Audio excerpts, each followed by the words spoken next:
Okay, so if you at this part, I'm gonna put it on like this. This is the last part of the show now, and I believe it is the beginning of the next season. So I'm sharing this because we ain't even got this far yet. If you have been watching the show, but here's my interpretation. It's not even up to interpretation. It's literally what the scene is about. But here's what I think is gonna happen in the next part of the story. But why I think this scene is so powerful. So you can see here some figures standing in a dark room in a circle. This happens to be Merlin, okay? I'm gonna just tell y'all like what it is. He's having a vision, actually. At the end of the show, or end of season 1, he has a vision of this. So we're in his mind. We're in his vision mind, which his father also had the capability of doing this. And what he sees is that the next sword, the next right of the next man, is being born. But now that we have unlocked that all men are swords, they're fighting over what they believe is the most powerful sword. Again, not recognizing the gift that his father had given him.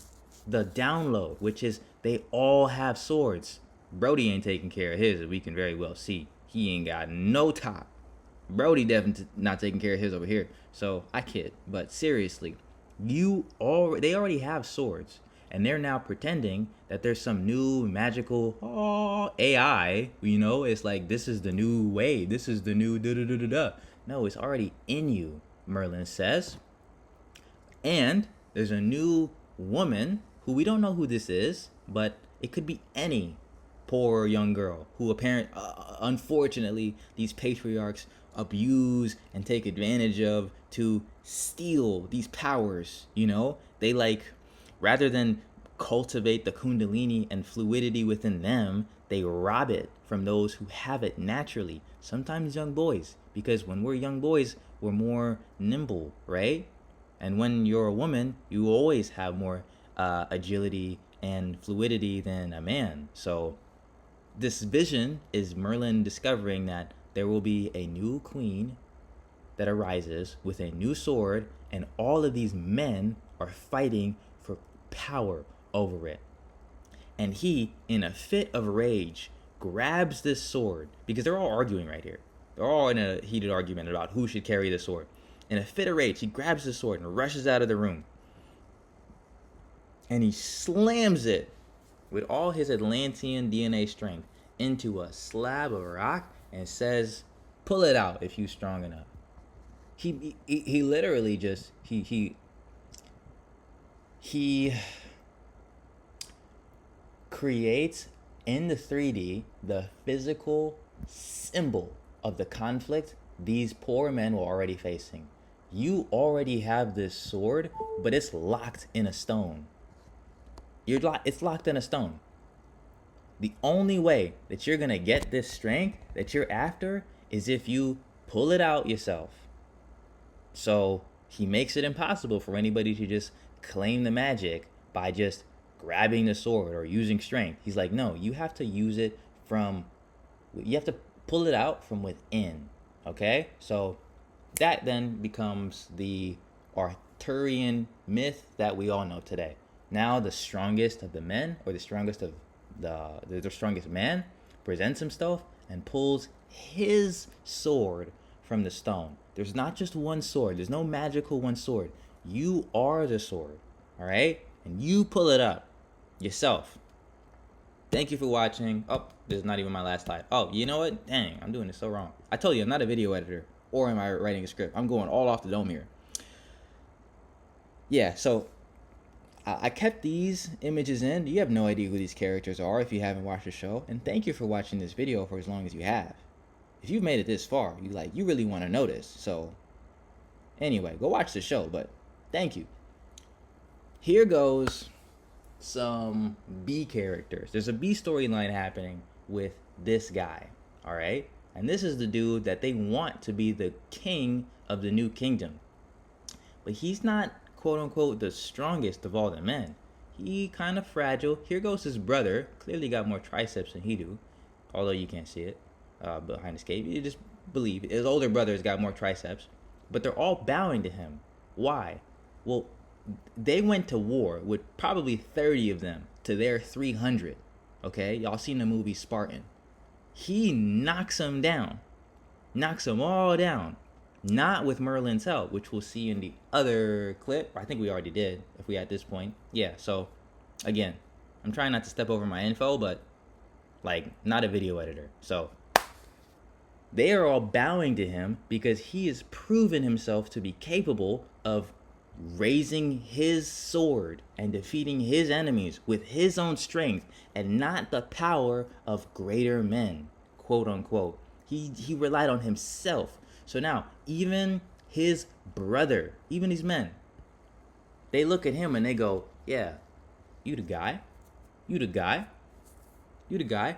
I'm at least a foot taller than you, but you the guy, bruh, because I saw how you was the underdog. You was Joey Wheeler in Yu-Gi-Oh!